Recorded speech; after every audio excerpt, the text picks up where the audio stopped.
슈바이처 박사가 아프리카에서 일할 때입니다. 처음으로 병원을 세우는 일을 하기 때문에 병원을 짓는데 자기 스스로 병원을 직접 짓는 일을 하고 있었습니다. 무엇이든지 처음 할 때는 실수를 하지만 그러나 처음이기 때문에 열정이 있습니다. 열심히 병원 건물을 세워나가는데 아프리카 흑인 청년 한 명이 옆에 우두커니 서서 지켜보더랍니다. 그래서 청년에게 말을 했습니다. 이보게 청년, 서 있지만 말고 나하고 같이 일을 하지 않겠나? 그랬더니 청년이 대답을 했습니다. 저는 공부를 했습니다.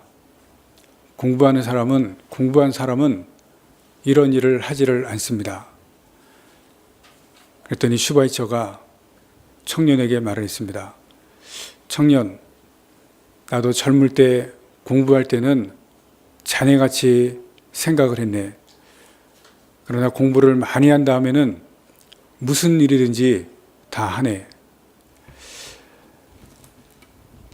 모든 사람의 마음에는 다 교만의 씨를 가지고 있습니다. 어떤 사람은 그 교만이 겉으로 드러나게 됩니다. 그러나 다른 사람은 그 교만을 속에 가지고 있습니다. 다 교만이 속에는 있지만 그러나 겉으로 드러나느냐 아니면 속에 품고 있느냐 그 차이뿐이지 사람의 마음에는 다 교만의 씨가 있습니다. 교만하다는 말입니다. 또 얼마만한 교만이 있는가 그 차이만이 있을 뿐입니다. 특별히 더 겸손한 사람은 있지만 처음부터 겸손한 사람은 없습니다. 교만은 배우지 않아도 누구나 할 수 있습니다. 그러나 겸손은 배우지 않으면 할 수가 없습니다. 교만의 뿌리가 창세기 3장에 나와 있습니다. 창세기에서 하나님께서 아담과 하와를 창조하시고 그리고 모든 것을 다스리라고 명령하시는 동시에 선악과를 제외하고 모든 것을 다 먹으라고 말씀하십니다. 창세기에서 우리가 보았지만 아마 다 잊어버리셨을 것입니다. 여러분, 이 말씀이 무슨 말씀이냐면 인간은 모든 피조물보다 뛰어나다는 말씀입니다. 여러분 잘 생각해 보시기 바랍니다. 모든 것을 다스리라. 그리고 모든 것을 다 먹을 수 있다. 한 가지 외에는 모든 것을 다 먹을 수 있다는 것은 사람은 모든 피조물보다 능력이 있다는 것입니다. 여러분 그렇지 않습니까? 우리는 다른 어떤 동물보다도 또 식물보다도 이 땅에 있는 다른 어떤 것보다도 가장 뛰어난 존재가 여러분 한 분 한 분입니다. 우리 사람입니다. 하나님께서 그렇게 창조하셨다는 것을 말씀하신 것이 모든 것을 다스리라. 선악과 이외에는 모든 것을 다 먹을 수 있다. 이것은 그 모든 어떤 피조물보다도 존재보다도 뛰어나다는 것을 말씀하시고 있습니다. 그러나입니다. 선악과는 먹을 수 없다. 먹지 말라. 이것은 모든 것보다도 뛰어난 존재이지만 제한적인 존재라는 것을 말씀하십니다. 뛰어나지만 위대하지만 그러나 유한한 존재다. 제한적인 존재다. 이것을 말씀하신 것이 하나님의 인간에 대한 부분입니다. 그런데 뱀이 찾아와서 하와를 유혹할 때 하는 중요한 말이 있습니다. 네가 이것을 먹으면 하나님과 같이 되어. 여러분 이 말이 무엇인지 아십니까? 하나님과 같이 되어. 하나님께서 제한적인 존재로 만드시고 그것을 선악과를 볼 때마다 깨닫게 하셨는데 뱀이 내가 이걸 먹으면 하나님과 같이 모든 것을 할 수 있는 존재가 될 것이다. 이렇게 유혹을 합니다. 하나님은 전권을 가진 모든 것을 행하실 수 있는 존재인데 하나님께서 뱀이 사람을 유혹할 때 너도 모든 것을 할 수 있는 존재가 될 것이다. 유혹을 하고 있습니다. 내가 모든 것을 할 수 있다. 내가 하고 싶은 대로 할 수 있다. 교만입니다. 뱀이 지금 유혹을 하는 것은 교만한 존재로 만들도록 유혹을 합니다. 그런데 사람이 거기에 넘어갔습니다. 교만의 뿌리입니다. 여러분, 그래서 사람은 교만한 마음이 누구에게나 다 있습니다. 내가 이것을 하고 싶고, 내가 저것도 가지고 싶고, 내가 하고 싶은 것을 다 하고 싶은 마음이 누구에게나 다 있기 때문에 사람은 드러내는 사람이 있고 그렇지 않은 사람만 있을 뿐이지 다 교만합니다. 내가 어떤 것을 했는데 다른 사람이 그것을 자기가 한 것처럼 이야기하면 여러분 속으로 어떻습니까? 기분이 나쁘죠? 괘씸합니다. 왜 그렇습니까? 내가 했는데, 내가 그 일을 분명히 했는데 내가 인정받고 싶고 내가 사람들 앞에 내 명예가 좀 드러나고 싶은데 저 사람이 자기 잘난 척하는 게 보기 싫은 겁니다. 그 마음속에 교만이 있다는 것을 증명을 하고 있습니다. 우리는 사람은 누구나 다 그렇습니다. 교만의 뿌리가 내 안에 있습니다. 오늘 본문에 예수님께서 예루살렘으로 들어가십니다. 근데 예루살렘에 들어가는 모습이 나귀를 타시고 모든 사람이 알도록 당당하게 예루살렘에 들어가십니다. 그런데 오늘 본문의 말씀이 있기 전까지 요한복음을 봐 오시면서 오늘 본문의 말씀이 있기 전까지의 예수님의 모습은 숨어 다니시는 모습이었습니다. 은밀하게 다니시는 모습이었습니다. 11장에서 종교 지도자들이 공회에서 예수님을 죽이기로 결정했습니다. 그래서 예수님을 찾으면 신고하라고 했습니다. 그것 때문에도 그렇지만 그것 이전에도 예수님은 은밀하게 또 숨어서 다니시는 모습을 우리가 요한복음에서 보실 수가 있습니다. 그러나 오늘 본문은 전혀 다른 상황을 보여주십니다. 모든 사람들이 알도록 합니다. 12절 말씀을 봅니다. 그 이튿날에는 명절에 온 큰 무리가 예수께서 예루살렘으로 오신다는 것을 듣고 이미 예수님께서 오신다는 소식을 사람들이 알았습니다. 알려졌다는 겁니다. 소식을 듣게 했습니다. 그래서 사람들이 예수님께서 오신다는 것을 듣고 모여 있습니다. 그리고 예수님께서 들어오실 때 사람들이 찬송을 하고 종려나무가지를 흔들고 그리고 온 성이 소동이 되는 것을 보실 수가 있습니다. 당당하게 들어오십니다. 13절 말씀을 보시면 사람들이 무엇이라고 외치냐면 13절 마지막에 보시면 이스라엘의 왕이시여. 여러분 예수님을 왕이라고 외치고 있습니다. 15절 말씀에는 스가랴 선지자가 예언하시는 말씀이 나와 있습니다. 500년 전에 예수님의 예언, 스가랴 선지자의 예언입니다. 예수님이 왕이어서 나귀 새끼를 타고 오신다고 말씀하십니다. 500년 전의 예언에도 왕이라고 하는 것을 분명히 선포하고 예언하고 있는 것을 성경은 보여주시고 있습니다. 그런데 그 예언 그대로 예수님께서 나귀를 타시되 나귀 새끼를 타고 예루살렘으로 들어오심으로써 내가 왕이다 하는 것을 보여주십니다.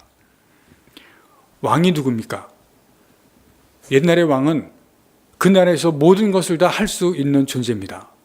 근데 예수님께서 바로 그것을 사람들에게 선언하시고 그리고 그들의 입으로 말하게 하십니다. 모든 것을 할 수 있는 존재다. 그런데 예수님은 어떤 왕입니까? 만왕의 왕입니다. 한 나라의 왕이 아니라 만왕의 왕이신 것을 성경은 말씀하시고 있습니다.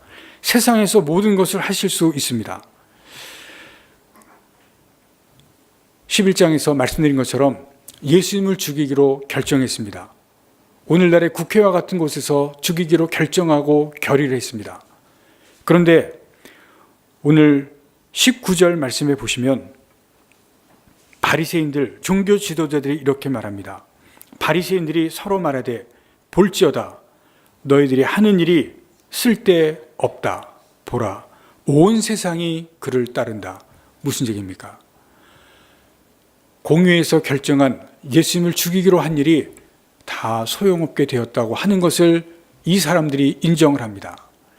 예수님이 만왕의 왕으로 오시는 지금 이 순간에 이 사람들의 계획과 생각과 결정이 다 소용없게 되는 순간입니다.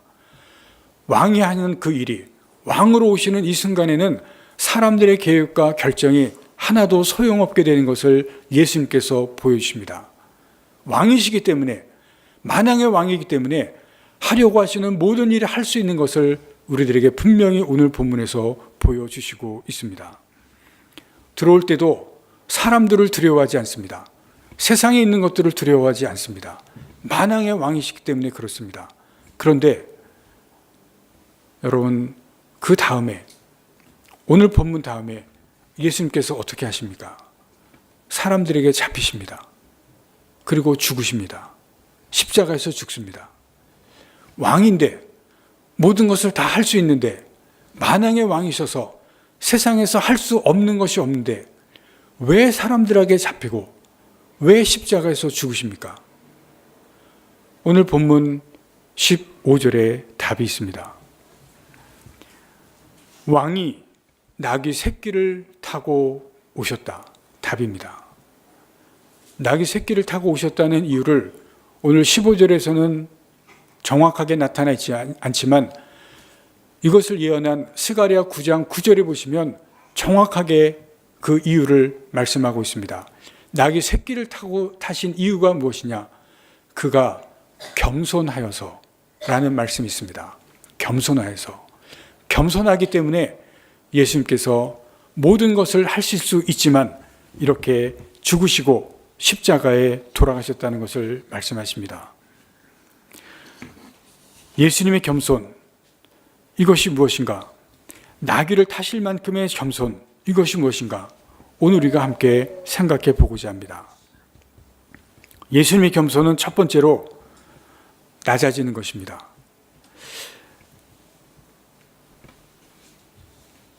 예수님은 왕이라고 말씀을 했습니다. 또 사람들이 그것을 외칩니다.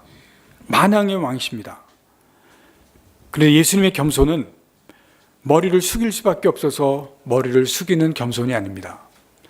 엎드릴 수밖에 없어서 엎드리는 것이 아닙니다. 여러분, 그렇게 하는 것은 겸손이라고 말하지 않습니다. 전쟁에 져서, 전쟁에 진 사람이 할 수 없어서 상대방에게 엎드리는 것은 여러분 굴종이라고 합니다. 굴욕이라고 합니다. 어쩔 수 없이 할 수 없어서 엎드리기 때문에 그렇습니다. 여러분, 식당에 가서 음식을 사 먹을 때 식당에 있는 종업원이 여러분에게 인사를 합니다. 머리를 숙입니다. 여러분, 그것은 겸손이 아닙니다. 그것을 우리는 서비스라고 합니다. 그 사람이 해야 할 바를 하는 것이기 때문에 그렇습니다. 그런 것을 보고 겸손이라고 말하지를 않습니다. 그러나 여러분이 어린이에게 인사를 한다면 그때는 상황이 달라집니다. 여러분, 그것이 한 번이 아니라 여러분들이 어린아이, 나보다 어린 작은 아이에게 만날 때마다 매번 그렇게 한다면, 또 만나는 아이들에게 그렇게 계속한다면 여러분, 그때는 이 아이가 전혀 다른 것이 됩니다. 내가 어쩔 수 없이 머리를 숙이는 그런 상황이 아니라, 또 내가 해야만 해서 그렇게 하는 상황이 아니라, 내가 그렇게 하지 않아도 되는데 어린아이에게, 작은 아이에게 내가 만날 때마다, 또 작은 어떤 아이에게든지 내가 그렇게 한다 그러면 여러분, 그것은 우리가 겸손이라고 이야기할 수가 있습니다. 제가 신학교 다닐 때 강의를 하러 오시는 목사님이 한 분 계셨습니다. 교수님이 아닌데 그 과목을 맡으셔서 강의를 하시는데 연세가 많은 목사님입니다. 은퇴를 하셨습니다. 그런데 이 목사님께서 강의 시간에는 물론 존댓말을 합니다. 강의가 끝나고 나서 이제 학생들을 1대1로 만나는 경우에도 존댓말을 하십니다. 학생들이 찾아서 물어봐도 존댓말합니다. 은퇴 목사님이라 연세가 많으신데 존댓말을 하시고, 복도에서 학생들을 만나도 존댓말을 하십니다. 그리고 강의에서 이런 말씀을 하셨는데 아직도 제가 기억을 합니다. 목사님 목회하실 때 고등학생, 중학생에게도 존댓말을 하셨답니다. 그 말을 듣는 순간에 학생들이 다 놀랐습니다. 제가 그 말씀이 하도 인상적이라 아직도 제가 그 말씀을 기억을 하고 있습니다. 담임 목사님인데 연세가 그때 많으셨음에도 중학생, 고등학생들에게도 존댓말을 하셨답니다. 그리고 저희들에게 그렇게 하라고 말씀을 하셨는데 저도 하려고는 했지만 제가 그때 고등부를 맡고 있었는데 안 되더라고요. 고등학교 애들한테 제가 존댓말을 하려고 하는데 안 되더라고요. 근데 그분은 하셨답니다. 네, 그렇게 계속 하셨답니다.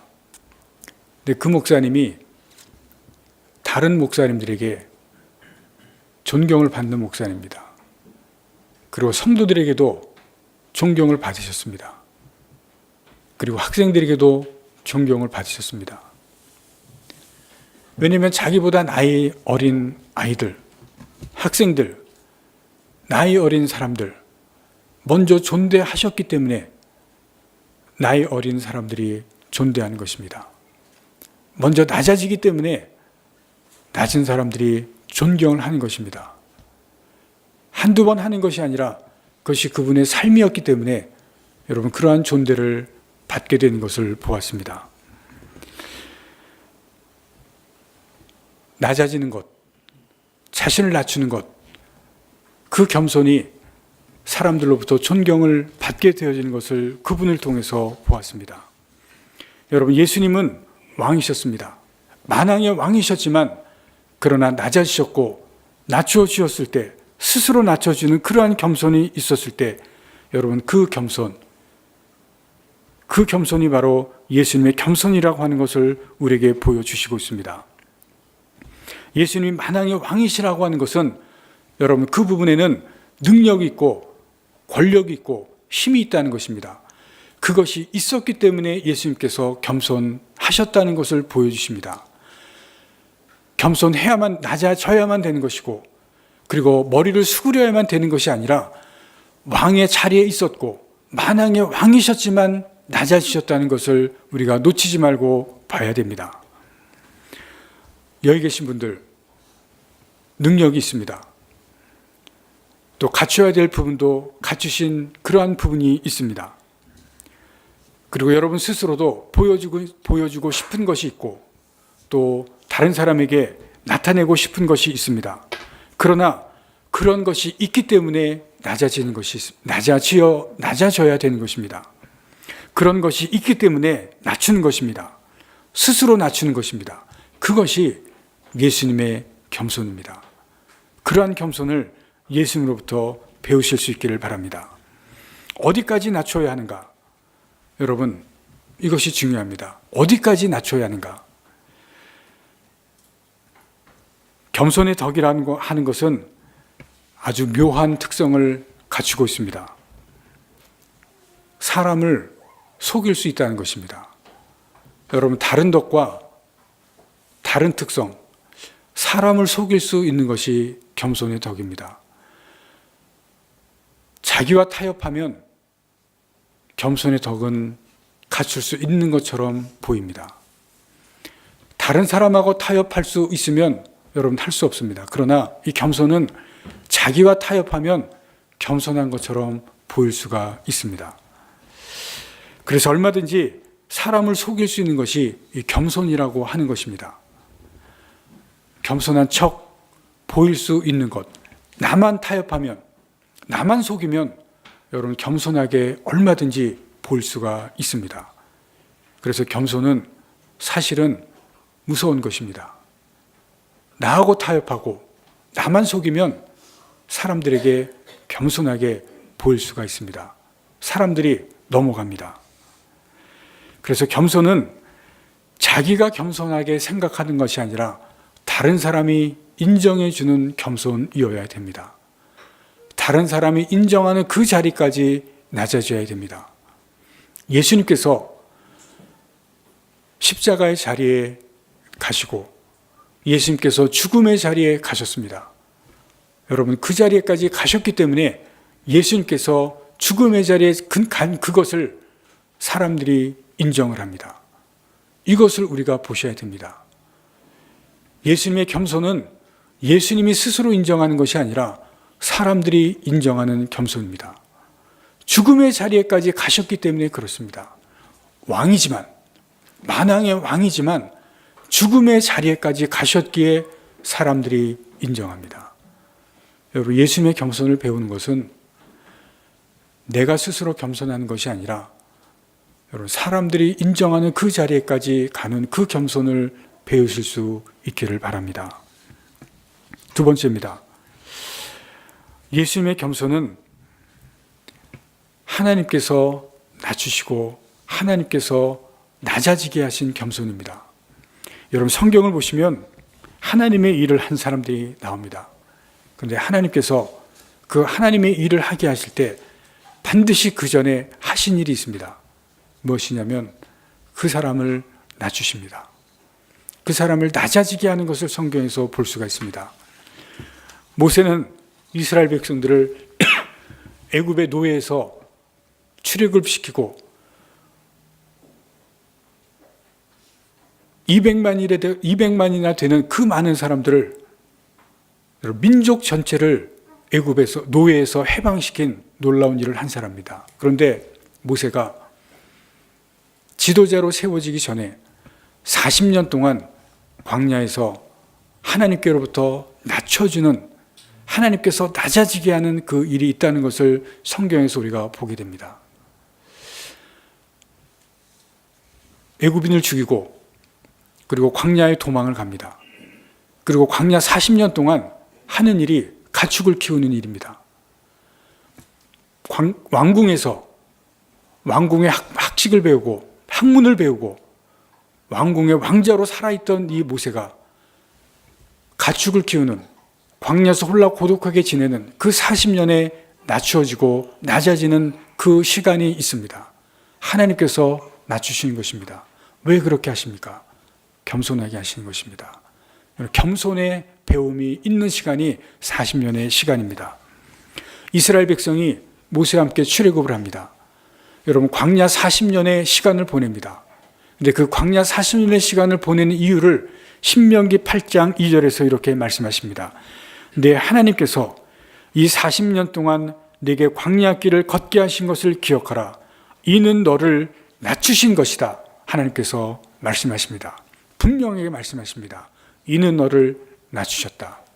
왜냐하면 가나안에 들어가서 이제 하나님의 백성을 살아야 되는데 거기에서 겸손하게 하시기 위해서 광야 40년 동안을 낮추시고 낮추시는 그 시간을 보내게 하십니다. 다윗은 이스라엘의 가장 위대한 왕입니다. 왕이 되기 전에 여러분 10년 동안 혹독한 시간을 보냅니다. 사울 왕으로부터 쫓겨다니게 하고 그리고 자기 나라에서 쫓겨나갑니다. 여러분, 그 고난과 어려움의 시간, 하나님께서 낮추시는 시간입니다. 하나님께서 낮아지게 하시고 낮추시는 시간, 그 시간을 통해서 다윗은 겸손하게 됩니다. 여러분, 그 고난의 시간 동안에 죽음의 위협을 보내면서 시편 28편에서 무슨 얘기를 합니까?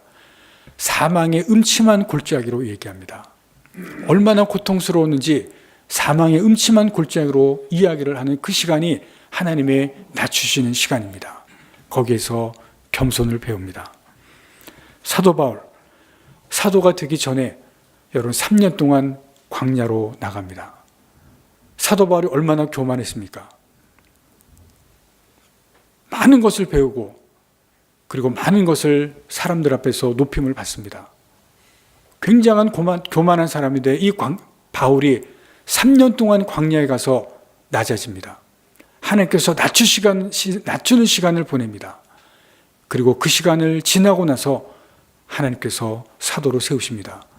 겸손하게 하신 것을 성경에서 볼 수가 있습니다. 하나님께서 찾는 사람, 하나님께서 쓰시는 사람, 여러분 성경을 보시면 다 낮아지게 하는 시간이 있고 낮추는 시간이 있는 것을 보실 수가 있습니다. 그 시간을 통해서 하나님께서 하시는 작업은 겸손하게 하는 작업입니다. 겸손하게 하는 시간을 우리가 성경에서 보실 수가 있습니다. 힘든 시간이고 고통의 시간이지만 하나님께서 그 낮추시는 시간을 통해서 겸손하게 한다는 것을 여러분은 잊지 말고 보시기를 바랍니다. 예수님을 보시기 바랍니다. 예수님이 누구십니까? 하나님과 동등된 분입니다. 그러나 하나님께서 사람으로 낮추십니다. 사람으로 낮추시고 십자가에서 죽기까지 낮아지게 하십니다. 여러분, 이것을 보시기를 바랍니다. 겸손이라고 오늘 본문에서 겸손하셔서 나에게 쇳길을 타셨다고 말씀을 하시는 것을 볼 수가 있습니다. 그런데 십자가를 통해서 하시는 것이 무엇입니까? 하나님의 일을 이루시는 것을 볼 수가 있습니다.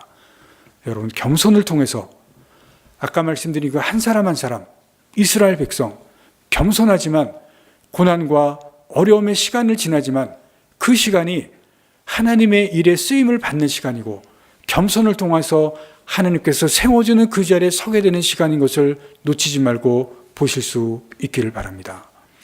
교만한 사람은 하나님께서 꺾으십니다. 교만은 꺾어질 수밖에 없습니다. 그러나 겸손은 하나님께서 세워 가시는 사람이고 겸손한 사람을 찾으시고 하나님께서 그 사람을 통해서 하나님의 일을 하게 하신 것을 우리가 분명히 보실 수 있기를 바랍니다. 예수님의 겸손은 처음에 말씀드린 것처럼 배워야 됩니다. 배워야 나의 것이 됩니다. 배우지 않고는 겸손할 수가 없습니다. 우리에게는 교만의 뿌리가 있기 때문에 그렇습니다. 교만의 뿌리를 꺾으시고 버리시고 예수님의 겸손을 배우는 우리가 되어질 수 있기를 바랍니다. 겸손하셔서 하나님께로부터 쓰임을 받으시고 하나님의 일을 해나가시는 하나님의 귀한 사람들 되어지시기를 간절히 바랍니다. 기도하시겠습니다. 하나님 아버지, 예수님께서 왕이시라고 말씀을 하십니다. 사람들의 입으로 왕이라고 외칩니다. 왕이셔서 나귀를 타고 예루살렘으로 들어가는 것을 보았습니다. 그러나 나귀 새끼를 타심으로 겸손하시다고 말씀을 합니다. 겸손하셔서 사람들에게 잡히시고 십자가에서 죽으셨음을 우리에게 보여주십니다. 그리고 그것을 통해서 그 낮아지시고 그 낮아지심을 통해서 하나님으로부터 하나님의 일을 하게 하시는 그 귀한 것을 우리가 말씀을 통해서 봅니다. 그 예수님의 겸손을 배우는 저에게 되게 하시고 우리가 낮아지게 하시고 낮춰지게 되어서 하나님으로부터 귀하게 쓰임을 받는 하나님의 귀한 사람들 되게 하시고 하나님의 귀한 교회 되게 하여 주시옵소서. 예수님의 이름으로 기도하옵나이다. 아멘. 오늘 저희 교회에 처음 오신 분들 주님의 이름으로 환영을 합니다.